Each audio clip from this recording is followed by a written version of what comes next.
Linz, Austria, the site of the only memorial to the Hitler family, the grave of Hitler's parents.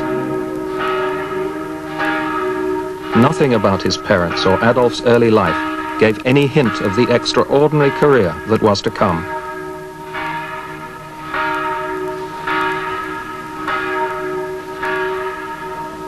His father, Alois, was a stern, short-tempered customs official who beat his son. His mother, Clara, tried to protect him. When she died, young Adolf was broken by grief. He kept her portrait with him for the rest of his life. The infant Adolf was baptized and brought up as a Catholic. At the age of 6, he entered the monastery school at Lambach. Soon, he was top of his class. Hitler was a chorister at the great abbey church of Lambach. I used, he said, to intoxicate myself with the solemn splendor of the services.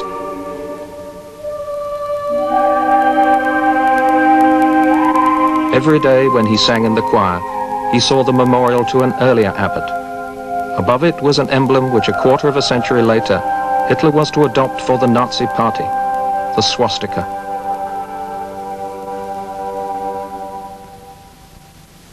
In his teens, Hitler became a moody adolescent. At secondary school in Linz, he lost interest in most of his work. His ambition was to go to Vienna and become an artist or architect.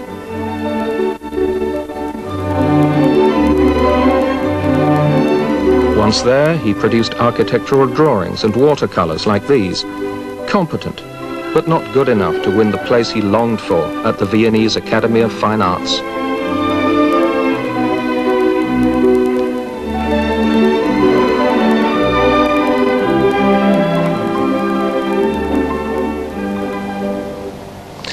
Little by little, all Hitler's early ambitions in Vienna turned sour. After the shock of being turned down twice by the Academy of Fine Arts, he became a drifter. Hitler later called his period in Vienna the most miserable time of my life. 3 of those miserable years were spent here in a Viennese backstreet at this hostel for homeless men. In this depressing hostel, the future Führer passed much of the day sitting with other inmates, churning out drawings and watercolors which earned him a modest income. When he drifted from Vienna to Germany in 1913, he was still dreaming of becoming a great artist or famous architect. Munich, the 1st of August 1914. A cheering crowd welcomes the outbreak of the First World War.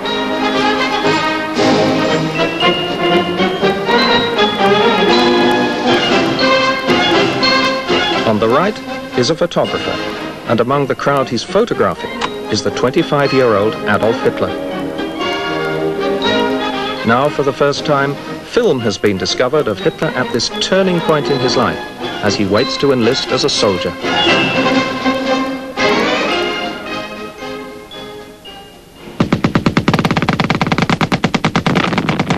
For me, as for every German, said Hitler, there now began the greatest, most unforgettable time in my earthly existence. He discovered in war a sense of purpose he had failed to find in peace. The years of drifting were at an end.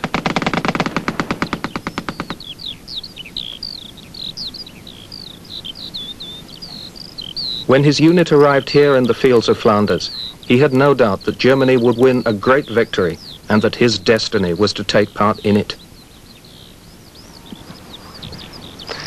Then came the misery of trench warfare. Here in this group of dugouts and trenches near the town of Ypres, Hitler spent days on end, knee-deep in the mud, while enemy artillery pounded the German line. Hitler served as battalion messenger, which was anything but a soft option. Part of the 2-mile run to battalion HQ ran the gauntlet of enemy machine guns.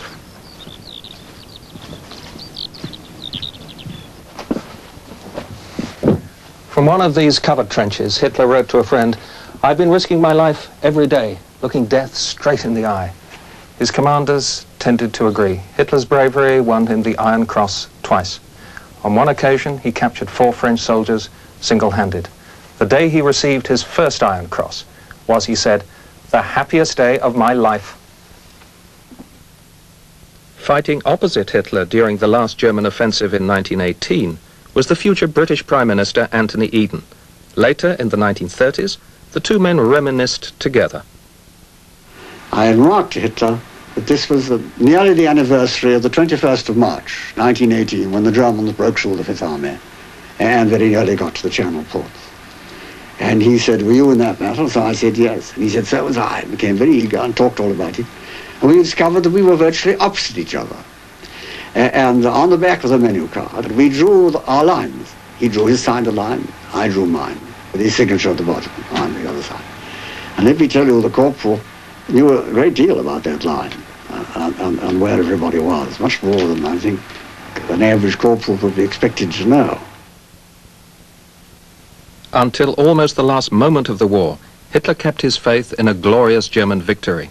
But in the autumn of 1918, his world collapsed around him. A gas attack left him blind for several weeks. Then came the even greater shock of the German surrender. Defeat was followed by a humiliating peace at Versailles. The injustice of Versailles rankled with most Germans for the next 20 years. Unable to accept that the German army had lost the war, Hitler convinced himself that the soldiers had been stabbed in the back by communist revolutionaries and parliamentary politicians. This is a contemporary poster. The stab in the back, he believed, was part of a great Jewish conspiracy. The Jews, the oldest scapegoats in European history, became in Hitler's embittered imagination the scapegoats for Germany's humiliation. The filthy Jewish rabble, he declared, drove our people into the dreadful calamity of 1918. Hitler's obsession with that calamity propelled him into politics. Well, I think there are many situations in human history where people are in trouble and despair following a defeat, following upheaval, and somehow or other it lacks somebody to pull it together. And that was the case in 1918 in Germany. But I think that Hitler, one could perfectly well see, might well have gone to his death as just a crank who nobody took seriously, who was a bore in a bar. But the situation was there, and for once the situation didn't produce but found a man who could take him out of it. Suddenly, Hitler discovered the greatest talent he possessed, the gift of public speaking. That extraordinary gift later became the key to his fatal attraction for the German people. Already, Hitler was obsessed by the racist vision of a new Germany, freed from the Jewish yoke, rescued from defeat, dominating Europe.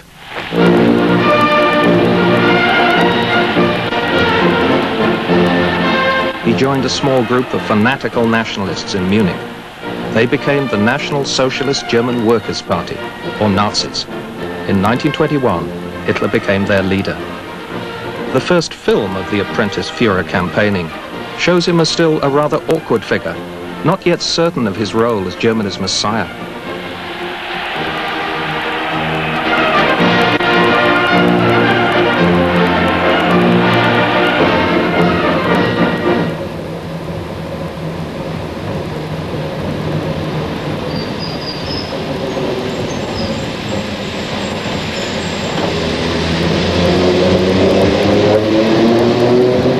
In 1923, Hitler felt strong enough to try and seize power in Munich. Emil Klein, the only stormtrooper still alive who marched with Hitler, now retraces their steps.